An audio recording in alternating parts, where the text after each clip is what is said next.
Hello guys, तो कैसे हैं आप सब? Welcome back to my channel literature on tips. So today we are going to talk about Anglo Saxon period which is also known as old English period. So आज हम उसके बारे में बात करने वाले हैं. So let's get started without wasting any time. So in the beginning हम देखते हैं कि यहाँ पे सिर्फ और सिर्फ खेल्स नाम की एक ट्राइब है या फिर लोग रहते हैं जो कि अप टू 55 BC तक रहे वहाँ पर. आफ्टर दैट रोमन कॉन्क्वेस्ट हुआ एंड रोमन लोग आ गए उस ज़मीन पर 55 BC से वो 407 AD तक रहे. Then after that Anglo Saxon invasion हुआ. एंग्लो सेक्शन लोग आए, उन्होंने इन्वेड किया अपने आप, वो रोमन से वो ज़मीन जीत ली एंड वो 407 में वहाँ पर आ गए और 787 तक वो वहाँ पर रहे. देन आफ्टर दैट वाइकिंग्स आए, इन्वेड किया उन्होंने वापस, मतलब पहली बार, एंड 787 AD में आ गए वो एंड 1066 AD तक उनका जो है रूल रहा. आफ्टर दैट नॉर्मन कॉन्क्वेस्ट शुरू हुआ 1066 AD में. सो यहाँ तक की जो कहानी है ये हम पढ़ने वाले हैं. ये इंक्लूड करता है एंग्लो सेक्शन पीरियड को. सो हम थोड़ा और आगे बढ़ते हैं. सो गाइज, इंग्लैंड जो था बिफोर इंग्लिश पीपल, उसमें रहते थे Celts and Romans. So 5th century onwards क्या हुआ, माइग्रेशन हुआ सेल्ट्स एंड गेल्स का यहाँ पर. बट उस टाइम पर क्या था कि रोमन्स जो थे वो रिपीटेडली इन्वेड करना चाह रहे थे. उस टाइम पर क्या था, रोमन्स लोग काफ़ी ज़्यादा पावर में थे, हर जगह उन्हीं की पावर चल रही थी, तो काफ़ी डोमिनेट कर रहे थे वो उस टाइम को, उस एरा को, जिसमें से जूलियस सीज़र, क्लॉडियस, ये सब आते हैं. ये सक्सेसफुल रोमन्स थे, रोमन किंग्स थे जिन्होंने पीसफुल एनवायरनमेंट बनाया रखा था. तो इन्होंने इन्वेड किया, ये सक्सेसफुल हो गए हैं यहाँ पर अब आने में, इस ज़मीन पर. तो क्या हुआ है, ये बहुत ज़्यादा पीसफुली रह रहे हैं, अच्छे से सब चीज़ें इन्होंने कैंप्स, जो टाउन्स हैं उन सबको रोमनाइज़ किया है उन्होंने, अच्छा सा इंफ्रास्ट्रक्चर वहाँ पे क्रिएट किया है. सब कुछ पीसफुली चल रहा है, कुछ भी फोर्स नहीं कर रहे हैं ये लोग इन लोगों पर. सब कुछ एकदम पीसफुल है, एनवायरनमेंट बहुत अच्छा है एंड ये बहुत अच्छे से रह रहे हैं. रोमन्स की मिलिट्री भी काफ़ी अच्छी थी, इसने भी काफ़ी अच्छे से पीसफुल एनवायरनमेंट बनाया रखा था. बट इन्वेजन्स तो होते ही रहते हैं, तो इन्वेजन्स चल रहे थे, लेकिन फिर भी रोमन्स जैसे कि पावरफुल थे तो उन्होंने हर चीज़ को अच्छे से रखा. रोमन्स की वजह से क्या हुआ, रोमन्स की वजह से लैटिन इन्फ्लुएंस आया इंग्लिश लैंग्वेज में. एंड वहाँ पर क्रिश्चियनिटी नहीं थी उस टाइम पर, पेगनिज़म चल रहा था. तो फर्स्ट यहाँ पर कन्वर्ट हुए सेंट अगस्टिन. इन्होंने कन्वर्ट किया किंग एथेलबर्ट को इन 597 AD. तो यहाँ से हम देख सकते हैं, तो क्रिश्चियनिटी किस टाइम पर आई थी, 597 AD में आई थी. Original inhabitants of England. तो अब बात करते हैं ओरिजिनल इनहेबिटेंट्स कौन थे. अभी मैंने जब वीडियो स्टार्ट की है तो उसी में बताया, बिगिनिंग की बात चल रही थी कि केल्ट्स जो थे ये सबसे पहले यहाँ पर थे, तो इन्हीं को हम बोलेंगे ओरिजिनल इनहेबिटेंट्स. सो गाइज़, यहाँ से मेन कहानी शुरू होती है. अब इन्वेजन हुआ. इन्वेजन के बाद क्या हुआ, यहाँ पर एंग्लो सेक्शन पीरियड कब आया, जब रोमन्स चले गए और यहाँ पर एंग्लो सेक्शन लोग आए और उन्होंने अपना कब्ज़ा इस पर जमा लिया.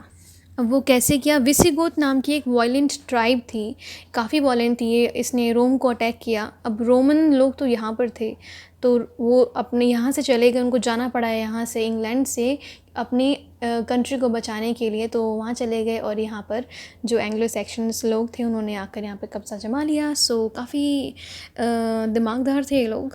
सो AD 407 में रोमन्स यहाँ से छोड़कर चले गए और जो ब्रिटेन्स थे, अब यहाँ पर जो लोग रह रहे थे पहले से, इसका मतलब ये है ब्रिटेन्स मीन्स वही लोग जो पहले से यहाँ रह रहे थे, अब ये सब डिफेंसलेस हो गए. अब रोमन तो चले गए, सब कुछ उनके अंडर था, तो अब यहाँ पर कौन इनकी देखभाल करेगा.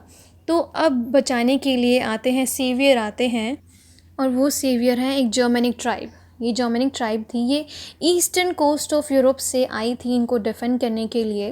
एंड इनमें कौन कौन थे, इसमें एंगल्स थे, सैक्सन्स थे एंड जूट्स थे. ये तीनों आपको पता होने चाहिए. एंड जब ये आए, इन्होंने अगेन रूल, मतलब लड़ाई वड़ाई की, केल्ट्स को बचाया और इन्होंने जीत ली ये ज़मीन. अब ये आए थे, ये कुछ दानी नहीं थे, ये यहाँ पर अपना कब्ज़ा जमाने के लिए आए थे.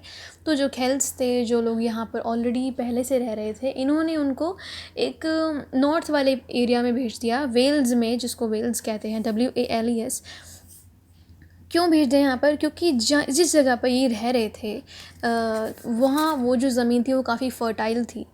अब जैसे कि ये आइलैंड था तो इसके चारों तरफ इन्वेजन्स ईज़िली नहीं हो पाते थे, तो फर्टाइल लैंड थी और ये काफ़ी सूटेबल था लाइफ स्टाइल के लिए, and this place was comfortable also. But हम अब आगे की बात करें तो लेटेस्ट स्टेज में हमको सिर्फ और सिर्फ एंग्लो सैक्सन्स के बारे में सुना, जैसे कि ये पूरा एरा ही उनके नाम हो गया है। उसके बाद जूट्स जो इन्हीं के साथ आए थे वो कहीं भी फाउंड नहीं हुए।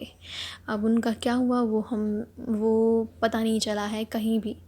सो Anglo Saxon kingdom and language के बारे में बात करते हैं अब उस टाइम पे 5 किंगडम्स हो गए थे, जिसको हम बोल सकते हैं हेप्टार्की। फर्स्ट जो था Northumbria, then Mercia, then East Anglia, then Kent and Wessex. So north वाला जो हिस्सा था उसमें पोट्री का फ्लो हुआ, एंड जो साउथ वाला था उसमें प्रोज का। सो 4 मेन डायलेक्ट्स हैं according to place.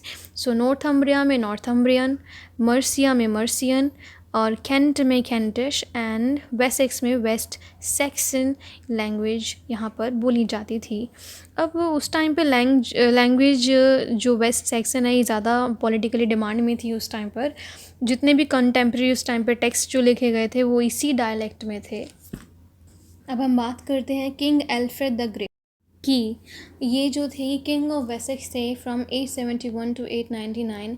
Viking invasion इनके टाइम पर 2 बार हुआ और इन्होंने काफ़ी अच्छे से इनको भगाया मार पीट के। तो 787 में पहली बार इन्होंने रेड किया। 866 में वापस से वाइकिंग आर्मी आई और उन्होंने ईस्ट एंग्लिया को डिसेंड किया and advances to west. King Alfred जो थे इन्होंने यूनाइट किया था पूरे किंगडम को एक साथ, एंड ये खुद को the king of Anglo Saxon मानते थे। इन्होंने इंग्लैंड को डिफेंड किया हर टाइम जब इन्वेजन हुआ। नए कोड ऑफ कंडक्ट बनाए, जैसे कि आर्ट लिटरेचर इन्होंने फ्लरिश कराया, एजुकेशन को इन्होंने खूब सपोर्ट किया। सो गाइस नेक्स्ट आता है द डेन लॉ। अब जब ये सब किंग एल्फ्रेड अपना गद्दी जमा रखी थी उन्होंने, तो 876 में क्या हुआ, इंग्लैंड डेन्स के हाथों में भी आ गया। ये डेन्स कौन थे? डेनमार्क एंड नॉर्वे के लोग थे। 1003 से लेके 1013 मैनी इन्वेशंस हुए।